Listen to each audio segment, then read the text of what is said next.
Cette semaine, des fraudeurs de type faux représentant arrêtés à Joliette. Un conducteur arrêté à 186 km/h sur l'autoroute 31. Et finalement, un Serval en liberté à Saint-Alphonse-Rodriguez. Bonjour, ici Danny Bérubé. Bienvenue à vos actualités régionales.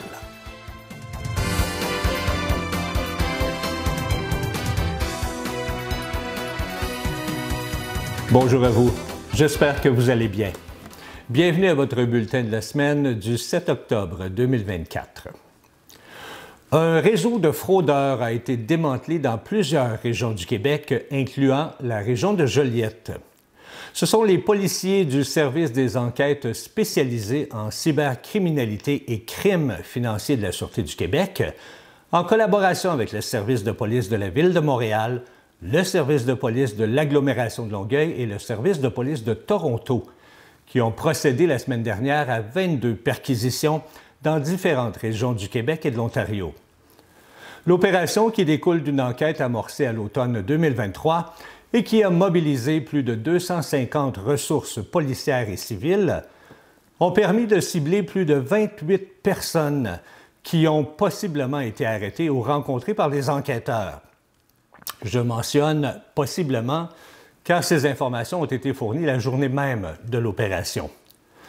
La fraude de type faux représentant est un stratagème qui consiste à téléphoner à une personne aînée sur sa ligne résidentielle en prétextant être un représentant d'une institution financière. Lors de l'appel, le représentant mentionne avoir repéré une fraude potentielle au compte bancaire de la victime et afin de remédier à cette situation, la victime doit remettre ses cartes bancaires ainsi que le numéro d'identification personnelle de ses cartes au faux représentant. Un complice se présente chez la victime pour récupérer les cartes. Par la suite, certains fraudeurs se rendent dans une institution bancaire afin de retirer l'argent des comptes bancaires, alors que d'autres effectuent divers achats. Je vous rappelle que toute information sur des actes criminels ou des événements suspects peuvent être communiqués à la Centrale de l'information criminelle de la Sûreté du Québec au numéro qui est affiché à l'écran. Le 28 septembre dernier, vers 17h30, les policiers du poste secondaire de la MRC de Dautré ont intercepté un conducteur en grand excès de vitesse sur l'autoroute 31 à la hauteur du kilomètre 1 près de la Valtrie. Le véhicule circulait à 186 km/h dans une zone où la limite est fixée à 100 km/h. Le conducteur a reçu une amende de 1 676 $ ainsi que 18 points d'inaptitude. Son permis de conduire a également été suspendu pour une période de séjour. Ces mesures sévères visent à souligner la gravité de la situation, sachant que la vitesse excessive représente un risque important pour la sécurité routière. La Sûreté du Québec rappelle que la vitesse est l'une des principales causes de collisions mortelles sur les routes du Québec. La stratégie en sécurité des réseaux de transport 2021-2026, intitulée « La vie humaine au cœur de nos actions », vise à réduire le nombre de collisions mortelles et graves sur les réseaux routiers et récréotouristiques.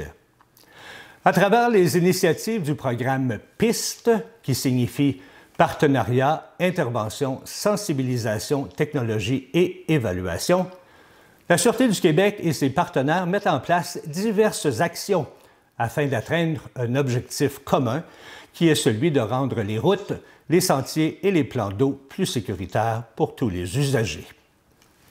On apprend aujourd'hui qu'un serval, un félin sauvage d'origine africaine qui ressemble à un guépard, a causé tout un émoi dans la municipalité de Saint-Alphonse-Rodriguez le 10 septembre dernier.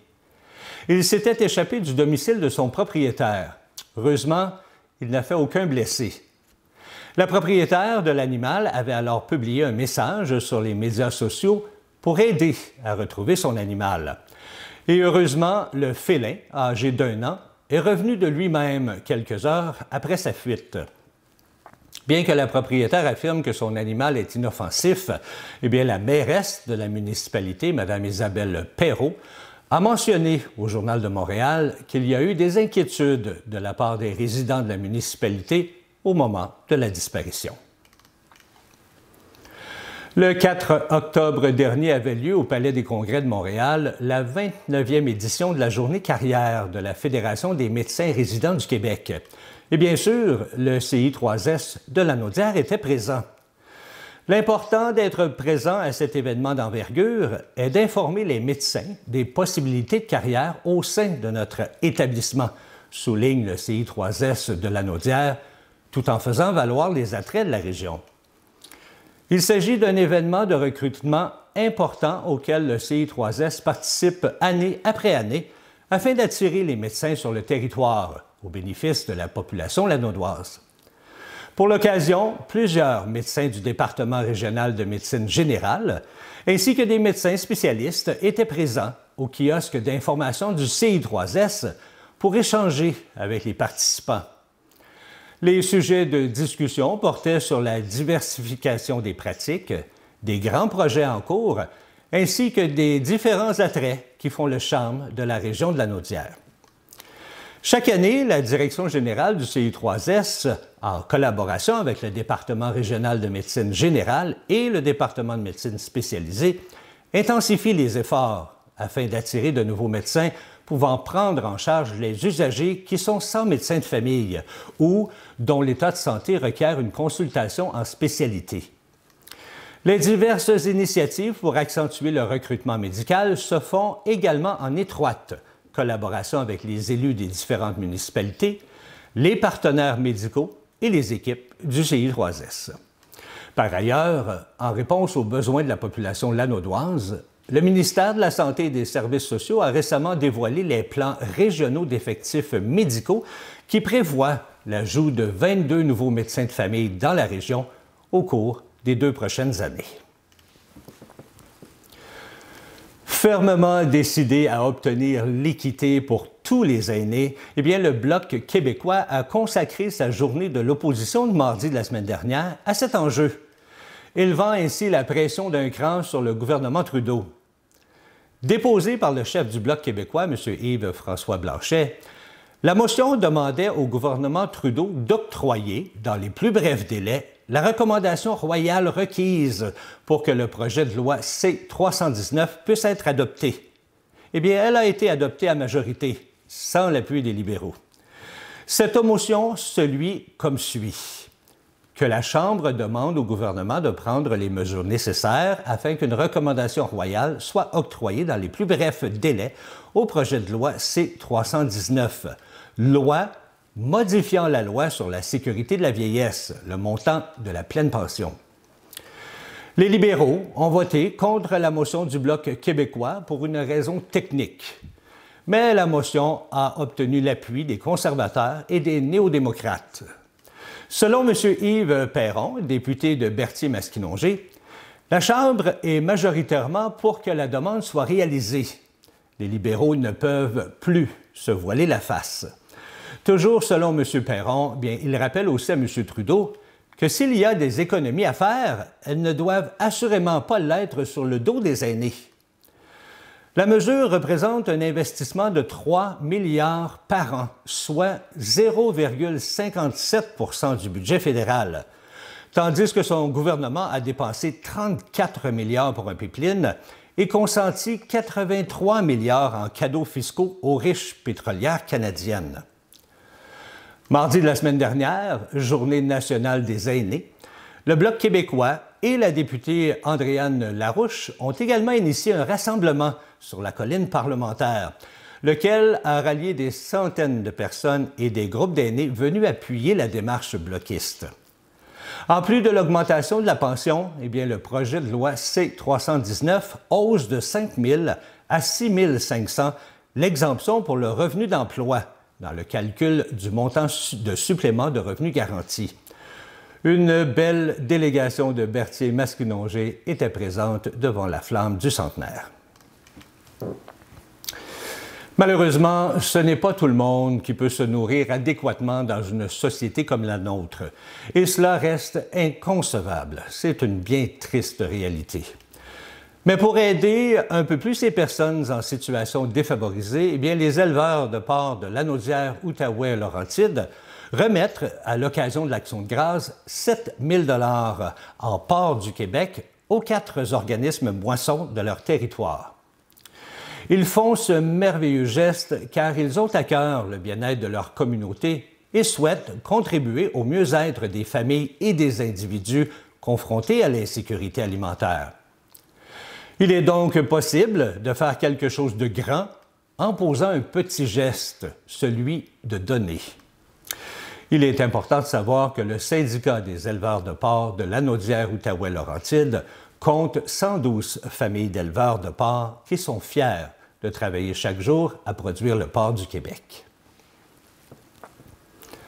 La municipalité de Saint-Félix-de-Valois souhaite mieux savoir comment ses citoyens s'informent au quotidien. Un sondage disponible en ligne et format papier a été lancé la semaine dernière. Les gens pourront y répondre jusqu'au 25 octobre prochain. Selon la mairesse Audrey Boisjoli, l'objectif est de continuer à améliorer les processus de la ville afin que la communauté soit le mieux informée possible.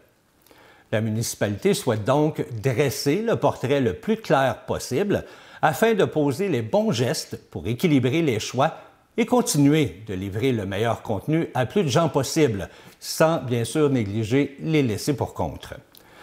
L'administration plaide que cette réflexion s'inscrit dans un contexte où les municipalités font face à plusieurs défis, notamment technologiques, mais aussi en raison du phénomène de la perte de confiance envers les institutions. La municipalité de Saint-Thomas adopte une technique de traitement de surface pour préserver ses routes. Cette nouvelle méthode pourrait prolonger la durée de vie des chaussées de 4 à 7 ans, tout en offrant une alternative économique aux coûts élevés de l'asphalte conventionnel, selon M. Luc Délangy, président des entreprises Bourget. Tout récemment, les entreprises viennent d'achever le traitement sur le chemin Base de Roc à Saint-Thomas. Cette portion de la route sera donc à l'abri de l'infiltration d'eau qui demeure l'une des causes principales de la dégradation des routes du Québec, avec bien sûr les pluies abondantes, les bouleversements climatiques de toute nature et les périodes de gel et de regel à répétition en hiver, a souligné M. Luc Délangy. Il ajoute que, bizarrement, cette technique du traitement de surface a largement fait ses preuves partout au Canada, aux États-Unis et en Europe, sauf au ministère des Transports et de la Mobilité durable du Québec. Ce traitement semblerait bien résister à nos hivers québécois, contrairement à certaines perceptions gouvernementales du Québec. Pour autant que les équipes de déneigement soient visées de l'utilisation des bonnes pratiques à employer sur ce type de surface. La beauté de cette technique est dans sa capacité à être effectuée en peu de temps, soit sans contrainte majeure de circulation, et peut permettre de réaliser jusqu'à 7 km de route par jour et même un peu plus, et ce, à un très faible coût comparativement à l'asphalte conventionnel. M. Délangy renchérit en insistant à l'effet que 3,50 $ le mètre carré plus tôt que 16 $ ou 18 $, eh bien, le Québec pourrait enfin prétendre avoir immédiatement les moyens plus modestes de ses ambitions, en réduisant ainsi la dégradation actuelle du réseau routier national, tout en améliorant la sécurité des usagers. Le président d'entreprise Bourget conclut que cela est peu cher payé pour prolonger la vie des chaussées endommagées d'au moins 4 à 7 ans, selon le cas. Sans compter l'impact positif sur les dommages collatéraux découlant du mauvais état des routes qui coûtent aux automobilistes québécois 2 fois plus chaque année que partout ailleurs au Canada, selon une étude de l'Association canadienne des automobilistes, qui établit ses coûts à 258 $ pour les automobilistes québécois, comparé à 126 $ ailleurs au Canada. La Tournée des cantons de Radun invite la population à participer à son cocktail bénéfice annuel qui aura lieu le vendredi 8 novembre de 18 h à 22 h à la station de ski Montcalm. Ce cocktail bénéfice annuel constitue la campagne de financement majeure de la Tournée des cantons de Radun Et l'édition 2024 promet encore plus de plaisir, de musique, de prix et d'exclusivité que la précédente. Les billets sont en vente en ligne et les profits amassés serviront à l'entretien des 70 km de pistes et sentiers et contribuent à maintenir l'accès gratuit pour tous aux sentiers de la Tournée des cantons de Rawdon. Rappelons que la Tournée des cantons de Rawdon est un organisme à but non lucratif qui a comme mission de développer et d'entretenir un réseau de sentiers éco-responsables pour sports non motorisés, dont le ski de fond classique et nordique, le vélo de montagne, le fat bike, la raquette et la randonnée pédestre. Ah, l'Halloween approche à grands pas. Et oui, le temps passe tellement vite. Et j'imagine que parmi vous, il y en a plusieurs qui adorent les sensations fortes. Eh bien, je crois que vous serez servis, car cette année, pendant 2 fins de semaine, les Galeries Joliette vous présentent l'effroyable cirque, une maison hantée inoubliable. Et préparez-vous à vivre une expérience frissonnante, selon ce qu'on nous rapporte. Une activité tout à fait gratuite et ouverte à tous, et on vous promet de vous en mettre plein la vue. Avec des décors inquiétants, des personnages surprenants, des clowns maléfiques avec leur fameux rire à vous donner des frissons et aussi à vous émerveiller. Que vous soyez un amateur de frissons ou simplement à la recherche d'une activité originale, eh bien, on vous attend en plein cœur du centre commercial la fin de semaine du 18, 19 et 20 octobre, ainsi que la fin de semaine suivante, le 25, 26 et 27 octobre, aux Galeries Joliette. Et si vous y allez déguisé, bien, ça va sûrement ajouter une touche de magie à l'événement. Et qui n'a pas le goût de rire? Eh bien, vous en aurez l'occasion du 22 au 24 août prochain, car l'humoriste Mathieu Cyr et la productrice de Primeur Productions, en collaboration avec la Ville de Joliette, viennent d'annoncer la toute première édition du Festival du Rire de Joliette. Pendant 3 jours, plus de 40 humoristes et une vingtaine de spectacles présentés dans 6 lieux de diffusion feront vibrer le centre-ville de Joliette qui se transformera en capitale du rire de la région de Lanaudière. Le maire de Joliette, M. Pierre-Luc Bellerose, se dit très heureux car Joliette enrichira sa programmation en intégrant ce festival d'envergure à son riche éventail d'événements culturels. Il convient de souligner que le rire, par sa nature contagieuse, suscite également un véritable sentiment de bonheur. Alors, grâce à cette kyrielle de spectacles, dont certains sont gratuits, le public aura l'opportunité d'explorer la richesse de la créativité comique dans des espaces scéniques emblématiques. La production souhaite d'abord proposer les galas et les spectacles sous forme d'événements mystères. Alors, pendant seulement quelques jours, vous bénéficierez d'un tarif réduit avant que les têtes d'affiche ne soient révélées. Ce qui veut dire que vous achetez vos billets sans savoir qui sera la tête d'affiche ce soir-là.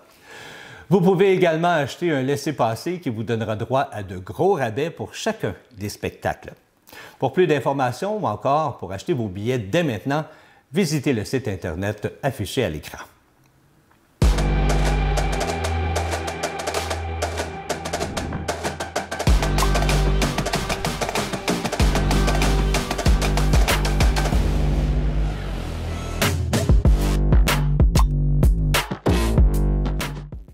Malheureusement, le dicton « Jamais 203 » ne s'est pas appliqué cette fin de semaine pour nos loups, car ils ont perdu leur 3e match 6-5 contre les Coureurs des Bois de Cowansville.